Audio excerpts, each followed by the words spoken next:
റോഡെന്ന് പറയാനില്ല. കാരണം അതുവഴി വണ്ടികൾ പോകാനേ പറ്റില്ല. അപ്പം അതുകൊണ്ട് മഹേന്ദ്രയുടെ ബൊലേറോ എന്ന് പറഞ്ഞ വണ്ടി എടുത്താണ് ഈ കച്ചാ റോഡിൽ കൂടെ പോകും. മറ്റുള്ള വണ്ടിയൊന്നും അത് തൊടാൻ പോലും പറ്റത്തില്ല. അപ്പം ആ റോഡുകളിലുണ്ടായ മാറ്റമാണ് നിങ്ങൾ കേട്ടിട്ടുണ്ട് പ്രൈം മിനിസ്റ്റർ ഗ്രാമീൺ സഡക് യോജന. പ്രധാനമന്ത്രിയുടെ ഹിന്ദിയിലത് പറയുന്നത്. പ്രൈം മിനിസ്റ്ററിൻ്റെ ഗ്രാമ വികസനവുമായി ബന്ധപ്പെട്ട റോഡ് വികസനം. കഴിഞ്ഞ 2 വർഷം മുമ്പ് ഇന്ത്യൻ പ്രധാനമന്ത്രി കേരളത്തിൽ നടത്തിയൊരു പ്രസംഗത്തിൽ പറയുന്നുണ്ട്.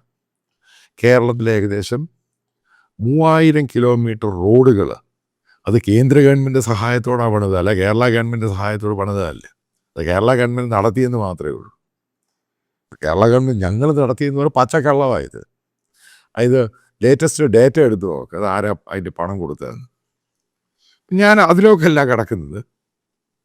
ഇന്ത്യൻ ഗ്രാമീണ റോഡുകൾ ഏത് രീതിയിലുള്ള റവല്യൂഷണറി മാറ്റമാണ് ഉണ്ടായത്? നിങ്ങൾക്കറിയാം, ഏകദേശം 18 കോടിയോളമാണ് ടോയ്ലറ്റ് ആദ്യം ഇന്ത്യൻ ഗ്രാമങ്ങളിൽ പണിയാൻ. അത് വലിയൊരു ഹെർക്കൂലിയൻ ടാസ്ക് ആയിരുന്നു. കാരണം ഇന്ത്യൻ ഗ്രാമത്തിൽ ആളുകൾക്ക് അറിയുകയില്ല എങ്ങനെ ടോയ്ലറ്റ് യൂസ് ചെയ്യണം, വെള്ളം എങ്ങനെ യൂസ് ചെയ്യണം, കാരണം എങ്ങനെയാണ് ഈ ടോയ്ലറ്റ്. ഇപ്പോഴെല്ലാം പഠിച്ച്, അതായത് ഹൈജീൻ, അത് ഹെൽത്തിൻ്റെ സംഭവം, അവരുടെ അസുഖങ്ങളൊക്കെ മാറാൻ തുടങ്ങി.